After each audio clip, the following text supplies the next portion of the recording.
Welcome back, super friends. Today we are going to use properties and models to get the quotient using two-digit divisors. It's a lot of big words. What we are doing basically is using an area model to divide by a two-digit number. So what you'll need today is a notebook or folder, your pencil to write with, and don't forget that super brain of yours. Stay tuned for the video. All right, super friends, we are going to use properties and models to divide by two-digit divisors. What that basically means, guys, is that we're going to try to solve these division problems using an area model looking thing. So we're going to set up our problem so that it looks like an area model, and then we'll solve our problem using division. It's a little different than what I normally use for you guys, but you know Ms. Choice has to teach you everything that you're going to see on your test so that you're not confused. So it's just like using a picture to divide. It's a little different than what we are going to feel comfortable with, but practice makes perfect. So let's look at our first example. There are 16 rows of chairs in the auditorium. Each row has the same number of chairs. There are 512 chairs in all. How many chairs are in each row? So I have my 16 rows of chairs. I know that there are 512 chairs in all, and I need to know how many chairs are in each row. That means I'm going to divide. Okay, so I need to find out how many chairs are in each row. So what I'm going to do is take my chairs in total and divide them by the number of rows that I have. So that is number of rows.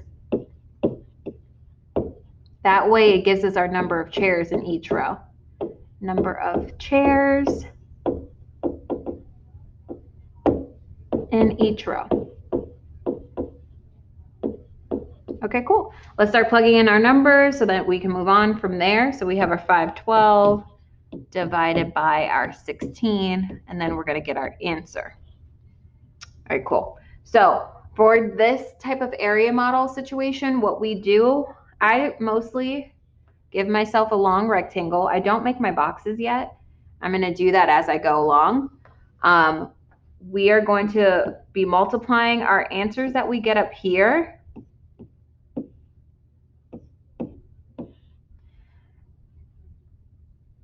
up together so that it can give us our final answer. So we are going to add the answers that we have up top, add them together, and that gives us our total that we're looking for. That gives us our final answer. That's why I have a box for my final answer. The number that goes on the side is always our divisor. So our 16 will go on the side because that's our divisor. Remember, our bigger number is the dividend, and then our smaller number that we're dividing by is our divisor. So what I do is we start by having our 512 inside the box. So my 512 will start here. I'm basically using that 512 and I'm subtracting it out so that I can end up getting a 0. So what I do to start dividing is I always begin with the biggest number that I can multiply by my divisor so that I can start subtracting out bigger numbers. So for me, I would think, okay, 16 times what gives me a number that I can start subtracting out of the 512. Now, automatically, I would start thinking of tens, hundreds, thousands, stuff like that. So if I start with 100, let's say if I'm like, okay, I see it says 500, let me think about multiplying by 100. If I multiply 16 by 100, that's going to give me 16 with 2 zeros after it. That number is way too big to subtract out from my 512, so I'm going to start smaller. And I'll say, okay, let's multiply by 10. 10 times 16 is going to give me 160 with the 0 attached. So then I start subtracting it out. I get 2 here. I have to borrow. This turns to 4. This turns to an 11. So I'm borrowing, and that 11 minus 6 equals 5. Now that 4 minus 1 equals 3. So now I have 352. I bring that up here because now that's my new number I'm going to subtract out. Okay, now over here, I can do that I can multiply by 10 again because that is going to give me my 160 again and just subtract it out. To borrow That turns into a 2. This is 15. That will be a 9. Then 2 minus 1 is 1. Okay. Now I know I can oh, don't forget, Miss Joyce, bring over your 192 over here. Okay. I'm giving myself room in case there's one more thing I need to multiply. So that 192, can I get another 160 out of that? Yes, I can. So let me go ahead and multiply by 10 again, minus my 160. Then I have 2, 3, 32. Do I know 16 times anything that will equal 32? 16 times what gives me 32? 16 times 2 gives me 32. So I subtract out my 32 and now I get 0. So now what I do up top is I add up all of my guesses is what I call them, but they're called partial quotients. Add up all my partial quotients together. So it'd be 10 plus 10 equals 20. 20 plus 10 equals 30. 30 plus 2 equals 32. So my answer is 32. So that would be 32 chairs in each row. That's what we're getting. I know this first problem was probably like, what the heck is going on? Because I don't think you guys remember how to divide like that. I know if you had me last year, I taught you long division because that was simpler, but this is a method of dividing that you will see on your test, and I want us to get used to it. So let's do the next example. Okay, this time it wasn't a word problem, but we are going to be dividing. It says find the quotient using a diagram or a model. So that area model thing that we've been doing, that's a model. So let's go ahead and do that. Again, I just make a long rectangle. Make a long rectangle. Give yourself some room to add up your answer up here.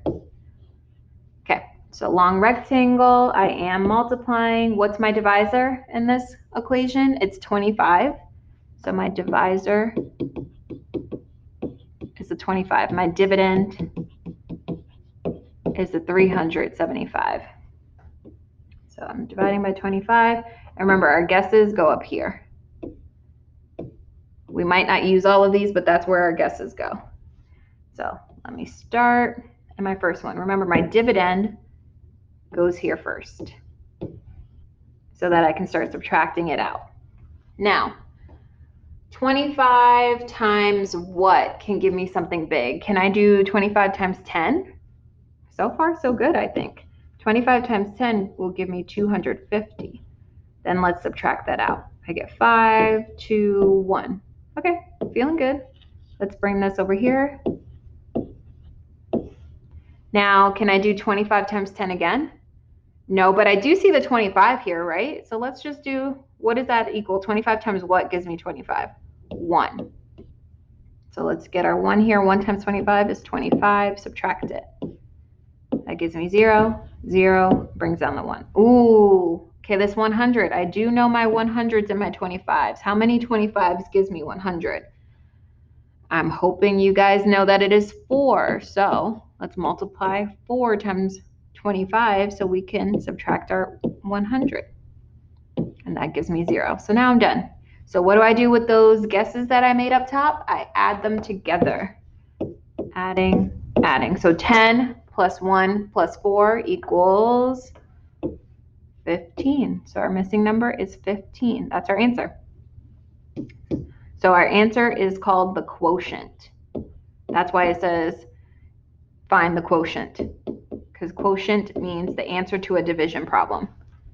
So that's our answer. The more we do it, the easier it gets. Our answer is only on top. The stuff on the inside is what we're doing to get our dividend to be smaller. We want our dividend to equal 0, or the smallest number it can possibly equal. There's going to be times where we have remainders, but we'll do a whole new lesson when it comes to remainders. But right now we're going to have just an easy answer without any remainders. So let's do our last example. All right, so use a diagram or a graph to find the quotient. So again, our dividend is the bigger number. Our divisor is what we're using to divide by it. And then our answer is the quotient. So that's what we're doing. We're trying to solve the quotient. So let's go ahead and get our rectangle going. Remember, we might not use all the rectangle, that's fine, but I'd rather have too much rectangle than not enough rectangle. We have our 16 on the side. We're multiplying, and we start with our 720 on the inside. Oh, I should give myself more room. All right, in case I have to start regrouping. All right, so now I'm trying to think again. I know 16 times 2 is 32. And if I do 16 times 20, that would give me 320. So I know that's a big one, and it's only, I'm using that because I'm playing with my numbers. I know that if I multiply 16 times 20, that would be 6. Let's put my 0. That'll be my 0 here, but then my 2 times 16 will give me that 32. And then we can get a big chunk out. So I'm having my 0 minus 0 equals 0, 2 minus 2 equals 0, and then 7 minus 3 equals 4. Awesome. So we bring our 400 up here. Can I get another 20 out of that?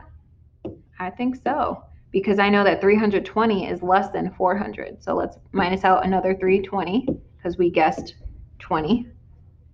Then 0 minus 0 is 0. 0 minus 2, we can't do that. So let's borrow from the 4, turn it to a 3, and now that 0 turns into a 10. 10 minus 2 is 8. 3 minus 3 is 0. So now we have 80. Let's bring that 80 over here. We do know that 2 times 16 equals 32. So let's minus out the 32. All right, I can't do that. Let me borrow. 0 minus 2 I can't do. So borrow from the 8, that turns to a 7. And this turns to a 10. 10 minus 2, 8. 7 minus 3 is 4. I can get another 2 out of there, right? Because 48 is more than 32. So let's minus that 32 again. We get 6. We get 1. Oh, 16 times what gives me 16? 1. So now I'm doing my 16 minus 16, and I get a 0. Okay, this time we used 5 guesses to get our answer, but we still were able to get our answer. So let's add all of our guesses up to get our final answer. So I have 20 plus 20 equals 40. 40 plus 2 is 42. 42 plus 2 is 44, and 44 plus 1 is 45. So our quotient is 45. That's our answer, quotient. All right, again, we are using this because I want us to know what these numbers mean. If you see a number inside the box, those are what you're doing to subtract it out so that your dividend turns into a 0. The numbers on top of the box are your guesses. They're called partial quotients. Those are your partial quotients. And then the numbers inside is just you subtracting out the dividend. This one is our divisor. I'm going to label it so we know. Our divisor there. These are our partial quotients here. Partial quotients. Oopsie, I don't know how to spell. Quotients. And then the answers in here inside the boxes are our dividends being subtracted out. It's our dividends. All right, so use this information to help you solve the rest of your problems.